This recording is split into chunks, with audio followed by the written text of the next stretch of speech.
On the 23rd of June, 1980, Elliot was born. I was born to these wonderful parents. My dad was not rich. In fact, my dad never bought a car. My dad was just a civil servant, but he so believed in education. My mom was just a petty trader, and I remember so well, we'll close from school, get to the shop, and we come home together. It was a lovely family. I had 3 sisters before me, and guess what? I'm the last born and the only boy. The interesting part of my family was that I was actually born 14 years after my sister. So you can think through it. Probably I was not supposed to be here. But you would have missed me, right? It was a lovely family. We enjoyed company. We didn't have much, but everything seems to be fine. Until disaster struck. By age 12, I had lost half of my family.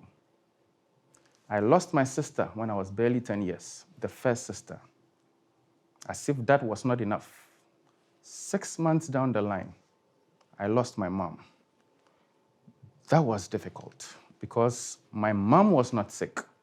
I actually remember the morning my mom died. She told me, she used to call me Joe. Joe, today I'm going to the hospital for a checkup. So unlike our usual routines that you come to the shop and we come home, you might not meet me at the shop, but just come home. That was the last thing my mom talked to me about. I came back from school, came home, and there were a lot of people around, as you can imagine in the typical African setting. And somebody was quick to just whisk me so I don't get to talk to anybody into the room. And I kept wondering in that small little mind, what is going on? I got to know my mom passed in the hospital. I couldn't bear it. It was so difficult for me. So difficult. Again, as if that was not enough. About a year down the line, I lost my dad. And that was when reality dawned on me that sometimes life throws things at you you are not prepared for. I started rationing meals. My parents were gone. I was an orphan by 12 years.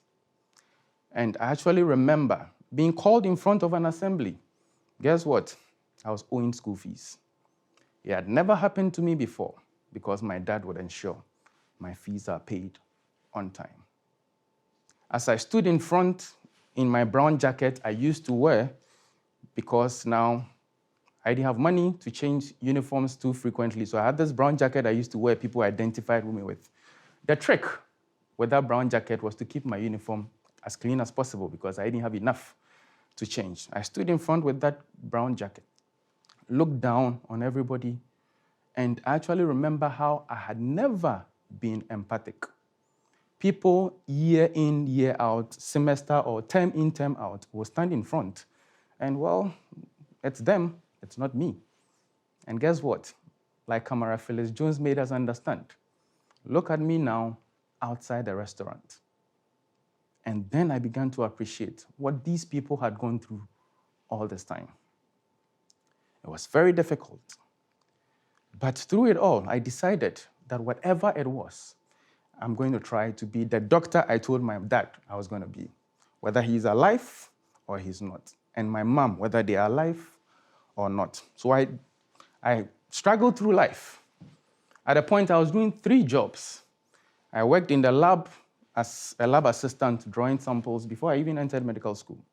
And I could teach students. So I taught students in one part of the city, Monday, Wednesday, Friday, and in another part of the city, Tuesday, Wednesdays, in that order, just to make ends meet. There were a lot of promises when my dad died that, oh, they're going to take care. You know how it is like when they hold the mic during the funeral, say all the nice things. I don't bear grudge against anybody, but I believe that sometimes life throws things at you. But God has also given you the ability to be able to fight through, and that is what I believed in.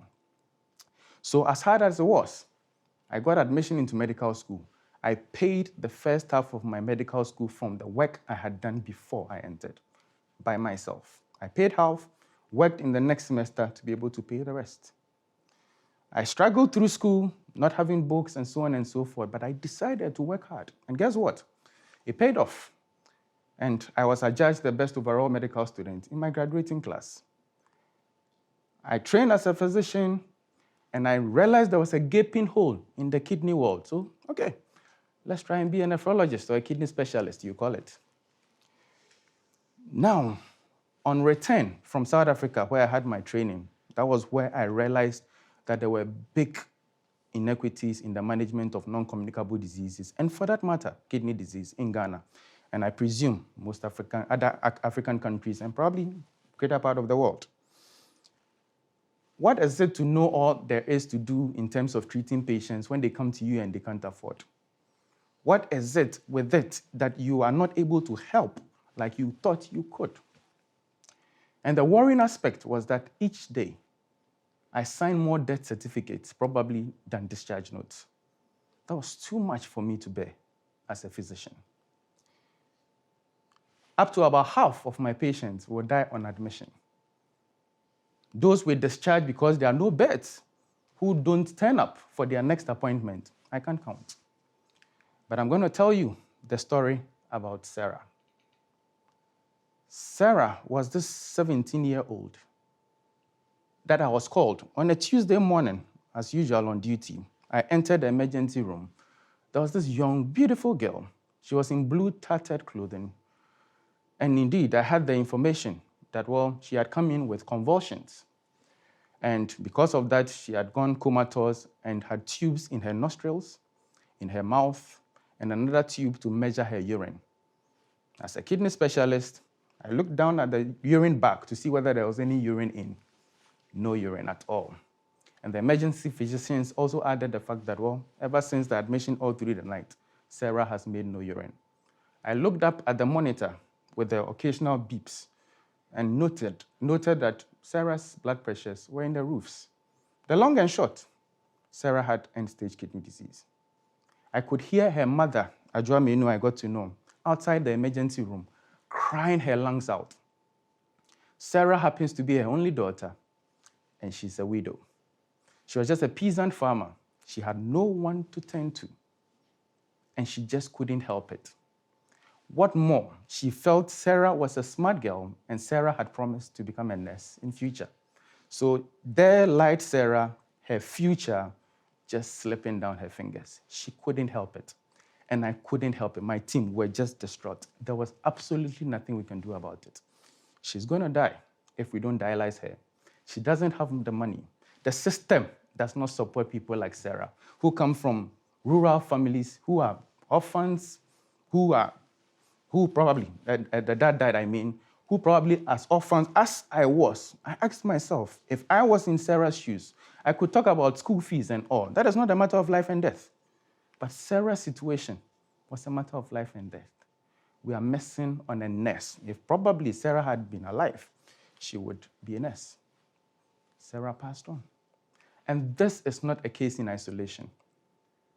This is my story virtually every day. I see people die in my hands every day. What's the essence of knowing all there is to do when you can't do anything about it? Health equity started making sense to me from that time. And we've defined it clearly as the assurance of conditions of optimal health for all people, all underlined, Sara or not, rich politician or not.